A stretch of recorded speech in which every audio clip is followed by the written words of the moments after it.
High! তো আগের দিন তো বলেইছিলাম যে আজকে ঠাকুর দেখতে যাচ্ছি। তো পৌঁছে দেখলাম যে কিছু, কিছু ঠাকুর এখনো বসানো হয়নি, সবে নিয়ে যাচ্ছে।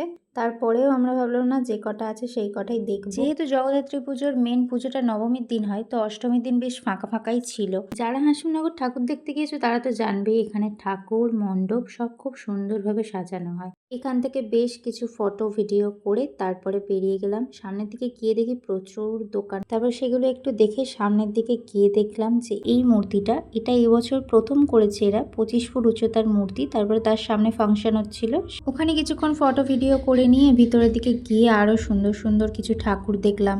তারপর ফাঁকা রাস্তা পেয়ে ইনি একটু নেচেও নিল, আর ইনি ফাঁকা ঢাকবে একটু বাজিয়েও নিল। তারপর রাস্তাঘাটে একটু তেঁদরামি মেরে বলি না চল একটু খেয়ে নি। ব্যাস আজকের মতো অনেক হয়েছে, প্রচুর ক্লান্ত হয়ে গিয়েছি এত ঠাকুর দেখে আর ভিতরে এত হাঁটাহাঁটি করে। তো খাওয়া দাওয়া করে বাড়ি ফিরে এলাম।